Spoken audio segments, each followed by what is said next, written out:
बच्चों आज हमारा लेक्चर नंबर आपका 19 है और हमारा टॉपिक है बच्चों आपका AC voltage to a pure resistor. तो इससे पहले हमने जो पहले वाले जो आपका प्रीवियस लेक्चर था बच्चों, इसमें हमने पढ़ा था कि आपका फेज क्या चीज़ होती है। तो हमने बोला था फेज हमेशा कि ऑसिलेटिंग जो आपका फिजिकल क्वांटिटी को होगा वो उसका हमेशा एक फेज होगा। जैसे कि ऑसिलेटिंग फिजिकल क्वांटिटी में हमने बोला था आपका अल्टरनेटिंग ईएमएफ होगा। एक मान लो एक एसी वोल्टेज सप्लाई है जो आपका आपका पोलैरिटी जो है वो आपका चेंज हो रहा है। तो कभी आपका पॉजिटिव ये बन रहा है, कभी आपका नेगेटिव मान लो पोलैरिटी। तो आप एसी आप एक सप्लाई है, यहाँ से आपका क्या है, या आप एक रजिस्टर यहाँ से कनेक्ट किया। तो एसी आप यहाँ से वोल्टेज सप्लाई कर, एसी वोल्टेज में क्या होगा बच्चों, कभी तो ये पॉजिटिव बनेगा, कभी ये नेगेटिव बनेगा, कभी ये पॉजिटिव बनेगा, कभी ये नेगेटिव बनेगा। उसकी पोलैरिटी जो है आपका पीरियोडिकली आपका चेंज होगा, जिसकी वजह से पहले करंट यहाँ से यहाँ फ्लो होगा, इसके बाद करंट जो है यहाँ से यहाँ फ्लो होगा। इसका मतलब है डायरेक्शन ऑफ करंट जो है आपका पीरियोडिकली आपका चेंज होगा। तो इस वाले चीज को हमने बोला था एक ऑसिलेटिंग आपका ईएमएफ। यहाँ आपका जो पोटेंशियल डिफरेंस जो आपका एसी वोल्टेज सप्लाई की वजह से यहाँ पे पोटेंशियल डिफरेंस होगा, वो पोटेंशियल डिफरेंस हमेशा एक साइनोसॉइडल आपका वेरिंग पोटेंशियल डिफरेंस होगा अक्रॉस द टर्मिनल। तो हमने पढ़ा था कि कोई भी आपका जो आपका बच्चों एक सिंपल हार्मोनिक मोशन वाला कोई भी आपका फिजिकल क्वांटिटी हो, उसमें हमेशा एक फेज की बात होती है। तो हमेशा सिंपल हार्मोनिक मोशन वाला जो हमें जो चैप्टर में हम पढ़ने जा रहे हैं वो उसमें हमें दो फिजिकल क्वांटिटी के बारे में पढ़ेंगे। एक तो क्या होगा बच्चों, एक अल्टरनेटिंग ईएमएफ होगा, दूसरा एक अल्टरनेटिंग करंट होगा। तो एक तो आपका एक वोल्टेज सप्लाई होगा, वो वोल्टेज सप्लाई हमेशा एक अल्टरनेटिंग वोल्टेज होगा जो हमेशा एक ऑसिलेटिंग ईएमएफ प्रोड्यूस करेंगे। दूसरा जो आपका जो इस एसी वोल्टेज सप्लाई की वजह से इस सर्किट में जो करंट दौड़ेगा वो करंट जो है हमेशा क्या होगा, अल्टरनेटिंग करंट होगा। तो बच्चों इससे पहले हमने पढ़ा था कि एक मान लो एक रेजिस्टेंस है, ये मान लो एक रेजिस्टेंस है बच्चों, दिस रेजिस्टेंस। उस रेजिस्टेंस को क्या करेंगे, हम एक बैटरी से कनेक्ट करेंगे। तो ये बैटरी है पॉजिटिव टर्मिनल या आपका नेगेटिव टर्मिनल। तो हमें बताइए आपका डीसी पावर सप्लाई है, आपका डीसी पावर सप्लाई या आपका क्या है, आपका एसी पावर सप्लाई। तो डीसी पावर सप्लाई क्या करता है, हमेशा एक कांस्टेंट करंट जो है इस सर्किट के अंदर प्रोड्यूस करेगा। तो इसमें आपका करंट की डायरेक्शन कभी चेंज नहीं होगी। अगर ये आपका रेजिस्टेंस है तो जिसकी वजह से यहाँ से करंट दौड़ेगा, करंट हमेशा पॉजिटिव टर्मिनल से नेगेटिव टर्मिनल में आपका दौड़ेगा। तो आपका यूं ही यहाँ से करंट होगा, इस रेजिस्टर के थ्रू पास होगा। तो ये करंट जो है हमेशा क्या होगा बच्चों, एक यूनिट डायरेक्शन होगा। तो आपका जो आपका बैटरी जो है जो आपका पावर सप्लाई प्रोड्यूस करते हैं, पावर सप्लाई आपका सप्लाई करते हैं, वो पावर सप्लाई क्या होगा, हमेशा क्या होगा, एक यूनिक डायरेक्शन होगा, उसमें करंट की डायरेक्शन कभी चेंज नहीं होगी।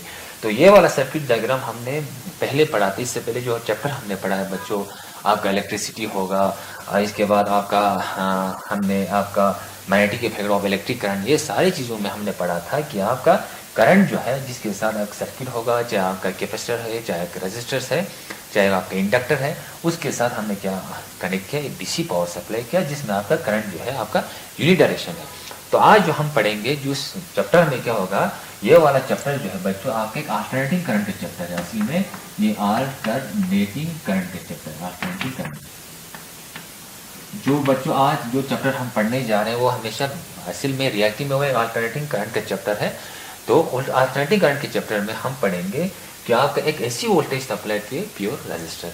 जब एक प्योर रेजिस्टर होगा, मान लो एक प्योर रेजिस्टर, उसको हम क्या सप्लाई करेंगे, ऐसी वोल्टेज सप्लाई करेंगे। आज तक हमने क्या सप्लाई किया था, डीसी पावर सप्लाई। तो हम आज क्या करेंगे, आपका एसी पावर सप्लाई। तो यहाँ से डीसी से क्या होगा, एक सेल होगा, सेल से क्या होगा, ईएमएफ प्रोड्यूस होगा। वो ईएमएफ की क्या होगा, एक कांस्टेंट ईएमएफ होगा। तो इस केस में जो आपका ईएमएफ होगा वो एक अल्टरनेटिंग ईएमएफ होगा, एक ऑसिलेटिंग ईएमएफ होगा। तो बच्चों तो आज इस अल्टरनेटिंग वाले चैप्टर में तो हम बहुत सारी चीजें पढ़ेंगे। तो पहले होगा जब एक एसी पावर सप्लाई को एक कैपेसिटर से एक रेजिस्टर के साथ जोड़ देंगे। इसके बाद यहाँ पे एसी पावर सप्लाई है, एसी पावर सप्लाई को हमेशा इससे डिनोट की, this is the AC power supply बच्चों। एसी पावर सप्लाई को हमेशा इससे इंडिकेट किया जाता है। इसके बाद दूसरा जो हमारा होगा बच्चों, एक एसी पावर सप्लाई को एक इंडक्टर से हम जोड़ देंगे। ये आपका इंडक्टर, ये आपका सर्किट है, मैं एक अलग अलग सर्किट आपको दिखा रहा हूँ। इसके बाद आपका एसी पावर सप्लाई को हम कैपेसिटर से जोड़ देंगे। ये आपका कैपेसिटर से, या आपका एसी पावर सप्लाई, इसको आपका कैपेसिटर, या आपका इंडक्टर, या आपका रेजिस्टर। तो यहाँ पे क्या चीज़ है, अलग अलग सर्किट मैंने यहाँ पे ड्रा किया है। या आपका रेजिस्टर को क्या किया, एसी पावर सप्लाई को रेजिस्टर के साथ कनेक्ट किया। यहाँ से एसी पावर सप्लाई को इंडक्टर के साथ, एसी पावर सप्लाई को आपके कैपेसिटर के साथ। इससे पहले वाले चैप्टर में हमने डीसी पावर सप्लाई को इन सारों के साथ हमने कनेक्ट किया था। इसके बाद क्या करेंगे, पहले इंडिविजुअली हम कनेक्ट करेंगे, इसके बाद इन दोनों को कंबाइन करेंगे, इसके बाद अलग अलग हम स्टेप बाय स्टेप आएंगे। इसके बाद ये पहले होगा, इसके बाद दूसरा आपका जो स्टेप होगा बच्चों, इसमें क्या करेंगे, एक रजिस्टर होगा, इसके बाद इंडक्टर होगी, इन दोनों को एसी सप्लाई के साथ हम क्या करेंगे, कनेक्ट करेंगे। तो इसका मतलब क्या, आपका रजिस्टर या आपका इंडक्टर। मान लो ये रजिस्टर, ये हुआ बच्चों इंडक्टर। मैंने क्या किया, आर और एल को मैंने कनेक्ट किया किसके साथ, आपका एसी पावर सप्लाई के साथ। तो इसमें हमने क्या किया, दो चीज को कंबाइन करके आपका एसी पावर सप्लाई के साथ करेंगे। इसके बाद हमें तीसरा जो आपको मिलेगा, इसके बाद हम दो दो करके कंबाइन करके एसी पावर सप्लाई के साथ कनेक्ट करेंगे। मान लो इसके बाद क्या होगा, आपका आर एल सर्किट बन गया, ये आर एल सर्किट बन गया। इसके बाद हम ये भी कर सकते हैं बच्चों, रेजिस्टेंस इंडक्टर, आप एक इंडक्टर हम कैपेसिटर के साथ भी कनेक्ट कर सकते हैं। तो मान लो आपका एक इंडक्टर होगा, ये आपका इंडक्टर है, इसके बाद ये आपका कैपेसिटर है, इसको हमने क्या किया, एसी सप्लाई के साथ मैंने कनेक्ट किया। तो ये आपका एल है इंडक्टर, ये आपका सी है कैपेसिटर, तो ये क्या होगा, एलसी सर्किट। तो हमने क्या किया बच्चों, इसमें आपका स्टेप बाय स्टेप हम स्टडी करेंगे। पहले क्या करेंगे, हम एसी पावर सप्लाई को आपका इंडिविजुअली आपका pure resistor, pure inductor, pure capacitor के साथ कनेक्ट करके उसमें हम एक्सप्रेशन निकालने की कोशिश करेंगे, अल्टरनेटिव ईएमएफ का, अल्टरनेटिव करंट का। इसके बाद हम कंबाइन करेंगे, दो को कंबाइन करके हम पढ़ेंगे। इसमें हम क्या किया, आर और एल को कभी कंबाइन करेंगे, कभी इंडक्टर और कैपेसिटर को कंबाइन करेंगे। जो मोस्ट इंपॉर्टेंट है बच्चों, जो आप लोग पढ़ेंगे वो होता है आपका एलसीआर सर्किट, जो आपका मेन इंपॉर्टेंट होता है एलसीआर सर्किट। एलसीआर सर्किट में क्या होगा बच्चों, एक तो एल होगा इंडक्टेंस, एल सी, इसके बाद कैपेसिटर, इसके बाद रेजिस्टेंस। ये इन तीनों को हमने क्या किया, सीरीज में कनेक्ट किया। ये हो गया इंडक्टेंस, ये हो गया कैपेसिटर, ये हो गया रेजिस्टेंस। इसको क्या करेंगे, हम एक एसी पावर सप्लाई के साथ हम कनेक्ट करेंगे। तो ये क्या बन गया बच्चों, एलसीआर सर्किट। तो हम क्या हो पढ़ेंगे बच्चों, हम अलग अलग करके पढ़ेंगे। पहले एक एक को लेके पढ़ेंगे, इसके बाद दो दो को लेके पढ़ेंगे। इसके बाद जो मेन इंपॉर्टेंट बनता है बच्चों आपका एलसीआर सर्किट। जो एलसीआर सर्किट आपके जो आपका घर में जो आपका इलेक्ट्रॉनिक गैजेट्स होते हैं बच्चों, हमारे पास जो टीवीज होते हैं, हमारे पास जो पंखा होते हैं, फैंस होते हैं, उन सारों में ये आपके एलसीआर सर्किट होते हैं। तो एलसीआर सर्किट को कैसे सर्किट में आपका कनेक्ट किया जाता है, कैसे आपका ये काम करता है, ये सारी चीज़ों के बारे में हम पढ़ेंगे। तो आज हम पढ़ेंगे बच्चों, आज हम पढ़ेंगे कि आपका एक एसी वोल्टेज सप्लाई को एक प्योर रेजिस्टर के साथ हम कनेक्ट करेंगे। तो आपका सर्किट डायग्राम यहाँ पे मैं ड्रा करूंगा, इसके बाद हम एक्सप्रेशन लिखने की कोशिश करेंगे। तो बच्चों क्या करेंगे हम लोग, तो इसमें हम क्या करेंगे, ये आप एक प्योर रेजिस्टर है, एक प्योर रेजिस्टर है, आपका एक रेजिस्टर है जिसमें आपका एक ओनली आपका एक रेजिस्टर है। इसके बाद मैंने क्या किया, इसको एक एसी पावर सप्लाई के साथ कनेक्ट किया। This is the AC power supply, this is the AC power supply. तो क्या हुआ बच्चों, एसी पावर सप्लाई क्या किया, मैं यहाँ पे थोड़ा बहुत एक्सप्रेशन लिखने की कोशिश करता हूँ। तो एसी आपका पावर सप्लाई, इस एसी पावर सप्लाई को हम क्या बोल सकते हैं बच्चों, अल्टरनेटिंग ईएमएफ, या आपका क्या होगा, जो ईएमएफ यहाँ से प्रोड्यूस होगा वो एक अल्टरनेटिंग ईएमएफ होगा। तो एसी पावर सप्लाई, या इसको बोला जाता है AC voltage, AC voltage are connected, उसको कनेक्ट किया किसके साथ, विद ए प्योर रेजिस्टर के साथ, प्योर रेजिस्टर। तो यहाँ पे जो आपका ईएमएफ होगा, जो यहाँ से आपका वोल्टेज सप्लाई होगा बच्चों, वो वोल्टेज सप्लाई क्या होगा, हमेशा एक अल्टरनेटिंग वोल्टेज होगा। तो अल्टरनेटिंग वोल्टेज को हम कैसे लिखे जाते हैं बच्चों, V = V0 sin of omega t। तो आपका V = V0 sin omega t, इस V को हम बोला जाता है इंस्टेंटेनियस वोल्टेज। इसके बाद V0 is the peak voltage, इस ओमेगा t को बोला जाता है हमें फेज एंगल बोला जाता था। इसके बाद यहाँ से जो आपका वोल्टेज सप्लाई होगा वो हमेशा इस फॉर्म में होगा। तो ये आपका क्या है, इक्वेशन है, जो एक अल्टरनेटिंग इक्वेशन बनता है। जो यहाँ से आपका ईएमएफ प्रोड्यूस होगा, वो ईएमएफ हमेशा क्या होगा, उसकी पोलैरिटी चेंज होगी।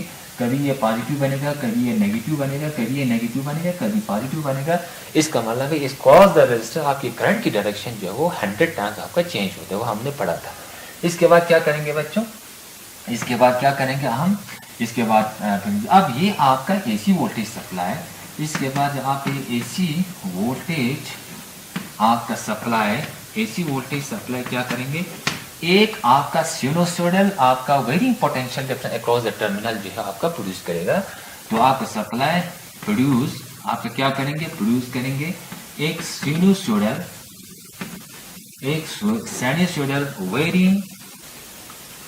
वेरिंग पोटेंशियल डिफरेंस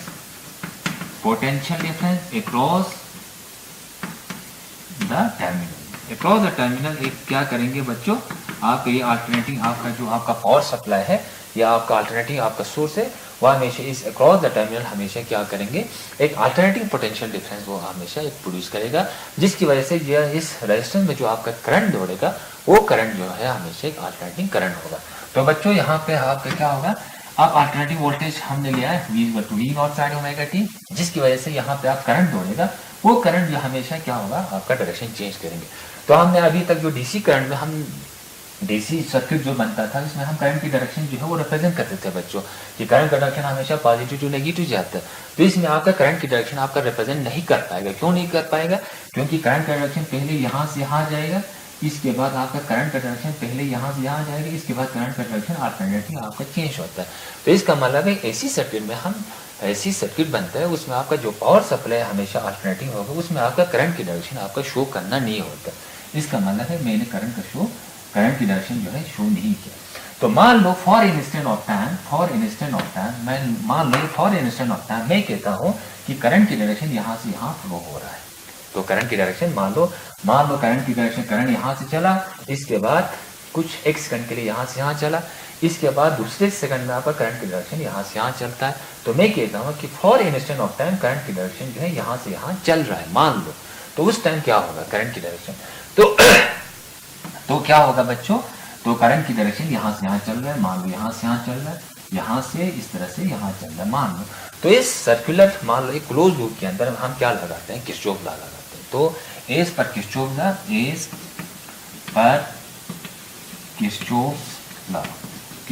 क्या बोलता है बच्चों, किरचॉफ लॉ ये बोलता है sum of all the potential difference and sum of all the EMF and the potential difference always equal to 0। तो यहाँ पे आप EMF है EV, तो यहाँ पे करंट आएंगे, इसके बाद रेजिस्टेंस के साथ मिल जाएंगे, तो क्या होगा वोल्टेज ड्रॉप होगा। तो वोल्टेज ड्रॉप में क्या होगा हमेशा -I into R always equal to 0। ये क्या है बच्चों आपका ओम लॉ क्या कहता है, V is equal to ये आपका किरचॉफ लॉ बोलता है। किरचॉफ लॉ क्या बोलता है, sum of all the EMF and the potential difference in a closed circuit is always equal to 0। तो यहाँ पे क्या होगा EMF आपका बनता है V, इसके बाद यहाँ से करंट दौड़ा, ये करंट जो रेजिस्टेंस में आपका गया, इसके बाद यहाँ से आपका I into R होगा, तो यहाँ पे वोल्टेज ड्रॉप होगा, वोल्टेज ड्रॉप को हमेशा माइनस में लिखा जाएगा, इक्वल टू 0 बन गया। तो V इक्वल टू क्या बन गया IR बन गया। तो यहाँ से I की वैल्यू क्या बन गया बच्चों, V अपॉन R। तो यहाँ V का वैल्यू यहाँ से पुट करेंगे बच्चों। तो हम डेरा क्या कर रहे हैं, डेरा हम ये कर रहे हैं कि आपका जो अल्टरनेटिंग वोल्टेज या अल्टरनेटिंग EMF जो पावर सप्लाई का जो इक्वेशन तो हमें यहाँ पे दिखाया गया है, लेकिन हमें निकालना है what is the expression for the current. Current का एक्सप्रेशन एक अल्टरनेटिंग करंट इसके अंदर दौड़ेगा इस सर्किट के अंदर, उसका इक्वेशन क्या बनेगा वो हम डेराव करने की कोशिश कर रहे हैं। तो बच्चों यहाँ पे क्या होगा, एसी वोल्टेज सप्लाई में इसके बाद इस पर किरचॉफ लॉ हमने लगाया, तो V इज इक्वल टू क्या बनता है बच्चों, I इज इक्वल टू क्या बनता है, V अपॉन R बनता है। तो current is equal to V का वैल्यू यहाँ पे पुट करेंगे बच्चों, V इज इक्वल टू क्या बन गया, V0 sine of omega t upon आपका R। तो यहाँ पे क्या बन गया बच्चों, साइन ओमेगा t ओमेगा इसको क्या बोला जाता था कि बच्चों, इसको बोला जाता था हमें फेज एंगल, इस ओमेगा को एंगुलर फ्रीक्वेंसी भी बोला जाता है, उस पूरे एंगल को ओमेगा टी को क्या बोला जाता है हम फेज एंगल। तो यहाँ से क्या होगा, तो इस इक्वेशन का maximum value of the current क्या आएंगे, what is the maximum value of the current. Current का मैक्सिमम वैल्यू क्या होगा, जब आपका sine omega t equal to 1 होगा। तो व्हेन I मैक्सिमम, तो I मैक्सिमम का होगा बच्चों when sine omega t equal to 1।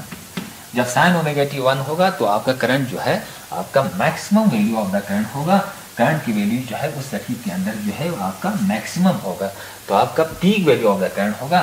तो यहाँ पे क्या होगा, तो I equal to sine omega t 1 put करने से क्या V0 डिवाइड बाय R, तो V naught divide by R को peak value of the current बोला जाता है। इसको किससे लिखा जाता है? आई नॉट से। What is I not?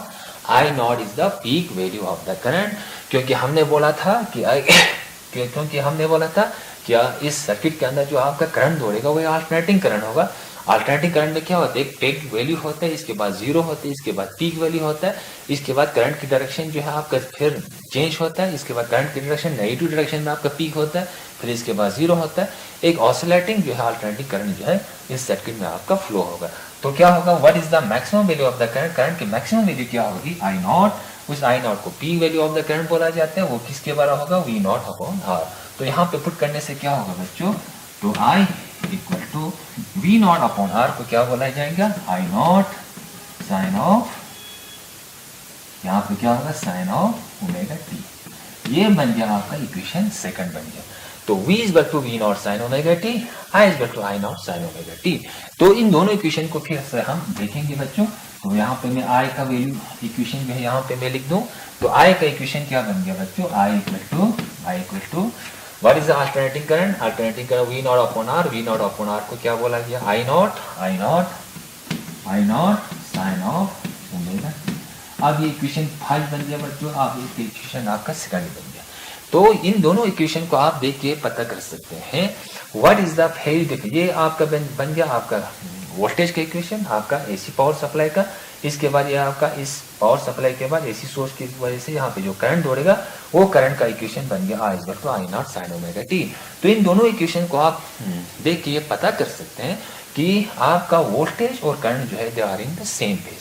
क्योंकि यहाँ पे ओमेगा टी है तो यहाँ पे भी ओमेगा टी है। तो फेज में क्या होता है बच्चों? यहाँ पे ओमेगा टी, यहाँ पे ओमेगा टी।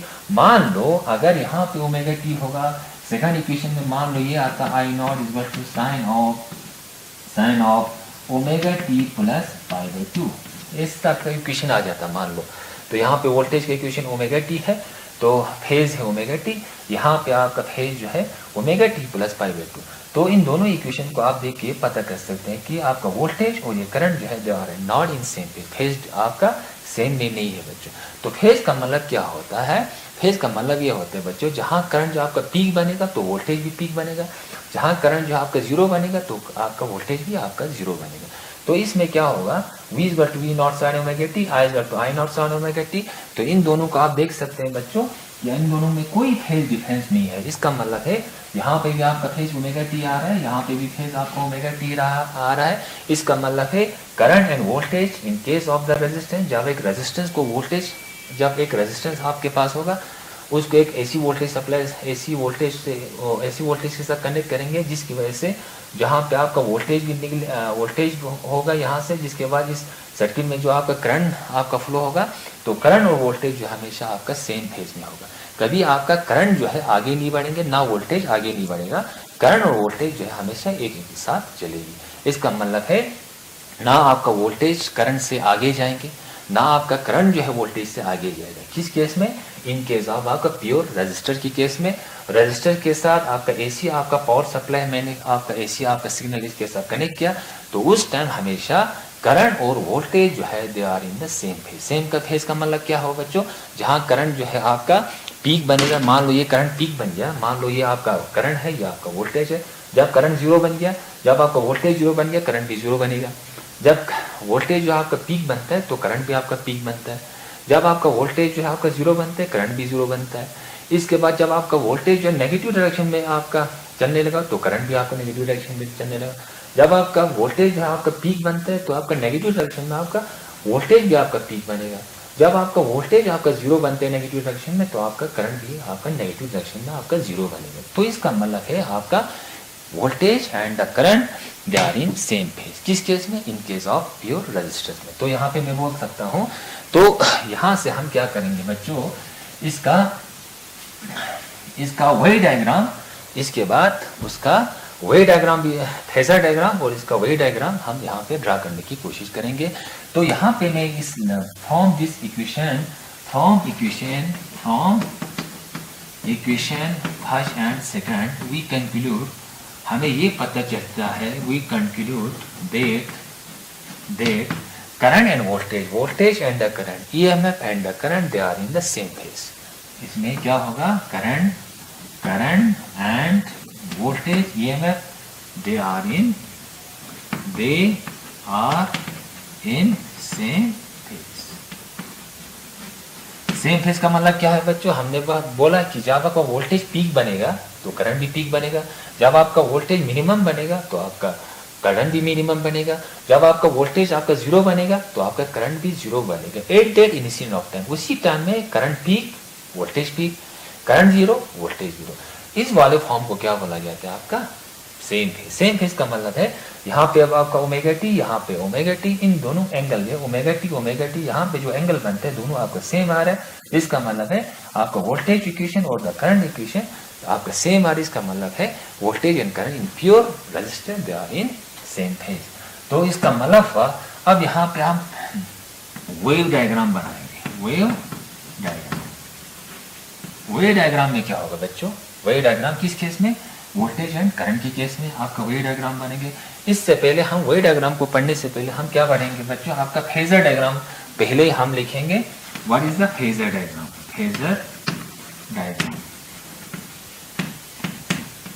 फेजर डायग्राम में क्या होता था बच्चों, एक रोटेटिंग वेक्टर होता है। फेजर डायग्राम ऐसे बनाया जाता है, this is the phasor diagram. ये आपका फेजर डायग्राम है बच्चों, ये आपका फेजर डायग्राम। जहां पे क्या होगा, एक क्या होगा आपका वोल्टेज या आपका पीक वैल्यू, ये वाला रोटेटिंग वेक्टर है जिसको हम V नॉट से डिनोट किया जाता है। तो ये वाला आपका वेक्टर है बच्चों, ये वेक्टर हमेशा ओमेगा टी आपका फेज बना के इसके साथ आपका एंगल क्या होगा ओमेगा टी फेज बनाएंगे। इसके बाद आपका ये V नॉट जो है आपका रोटेटिंग वेक्टर जो हमेशा इस तरह से एंटीक्लॉकवाइज में आपका रोटेट होगा।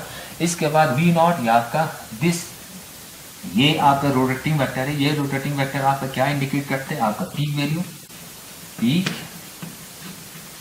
वैल्यू। इसके बाद यहां से हम इसका प्रोजेक्शन ले लेंगे, इसका क्या ले लेंगे, शेडो ले लेंगे। तो यहाँ पे उसका शेडो बनता है। तो ये वाला शेडो जो है हमेशा इंस्टेंटेनियस करंट होगा, इंस्टेंटेनियस वोल्टेज होगा।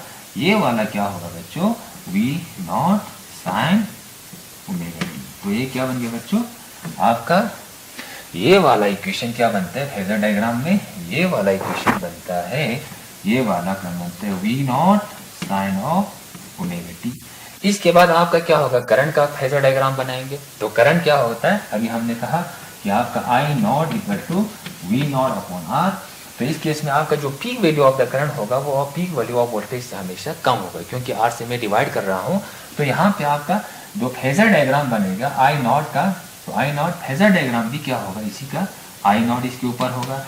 लेकिन आपका रोटेटिंग वेक्टर V नॉट थोड़ा बड़ा होगा, I नॉट हमेशा आपका छोटा होगा।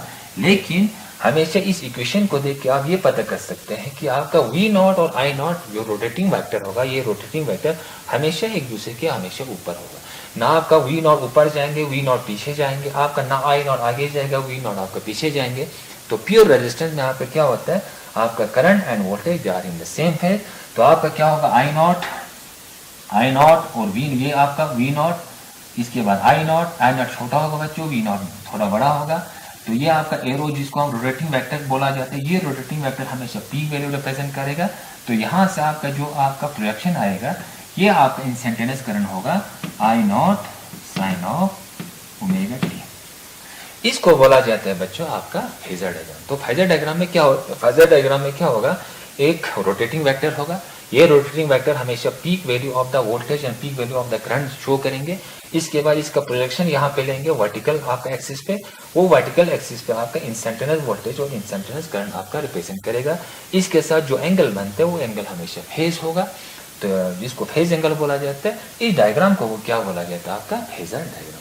तो बच्चों फेजर डायग्राम पढ़ने के बाद यहाँ पे हम उसका वेव डायग्राम बनाने की कोशिश करेंगे in case of pure resistor में। तो आपका वेव डायग्राम क्या बनेंगे, तो बच्चों वेव डायग्राम कैसा होगा, यहाँ पे वेव डायग्राम बनेंगे किसका, ओमेगा टी। यहाँ पे आपका करंट और वोल्टेज इस पे एक्सिस पे होगा। इसको क्या बोला जाता है अब बच्चों, आपका वेव डायग्राम और फेजर डायग्राम हर किसी सर्किट में आपको बनाना है, चाहे आपका इंडक्टर हो, चाहे आपका कैपेसिटर हो, चाहे आपका रेजिस्टर हो। तो यहाँ पे क्या होगा 0, यहाँ पे क्या होगा बच्चों आपका π/2, यहाँ पे क्या होगा बच्चों पाई, इसके बाद आपका 3π/2, इसके बाद आपका क्या आता है 2π 360। तो पहले हम वोल्टेज का बनाएंगे बच्चों, वोल्टेज। तो वोल्टेज क्या होगा, अल्टरनेटिंग वोल्टेज होगा। तो यहाँ से 0, इसके बाद मैक्सिमम, इसके बाद आपका 0, इसके बाद रिवर्स डायरेक्शन में मैक्सिमम, इसके बाद आपका मिनिमम आपका 0 बन जाएगा। ये क्या बन जाएगा बच्चों आपका V naught sine of omega t, ये बन गया आपका वोल्टेज का। इसके बाद आपका करंट का, करंट के कैसे बनेंगे तो बच्चों, तो करंट क्या होगा, इस वेव से आपका वोल्टेज से क्या होगा, हमेशा छोटा होगा। तो जैसे कि हमने इस फेजर डायग्राम में बनाया, पी वोल्टेज हमेशा वी नॉट थोड़ा बड़ा, इसके बाद रोटेटिंग वेक्टर आई नॉट हमेशा थोड़ा छोटा। तो आपका आई नॉट जो है आपका बन गया आपका करंट का, ये आपका बन गया वी नॉट। इसके बाद करंट जो है आपका थोड़ा सा इससे छोटा बनेंगे बच्चों, छोटा बनेंगे, लेकिन डायग्राम दोनों का सेम बनेगा।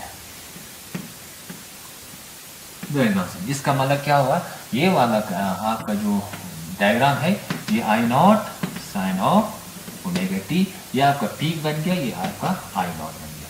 तो इस डायग्राम को देख के आप ये पता कर सकते हैं बच्चों कि आपका जब आपका वोल्टेज पीक बनता है तो करंट भी पीक बनता है, जब आपका करंट जो है वोल्टेज 0 बनता है तो आपका वोल्टेज भी करंट भी 0 बनता है, जब आपका वोल्टेज 0 तो करंट भी 0, जब आपका वोल्टेज 0 डायरेक्शन में, रिवर्स डायरेक्शन में या नेगेटिव डायरेक्शन में पीक बनता है तो करंट भी आपका नेगेटिव डायरेक्शन में पीक बनता है।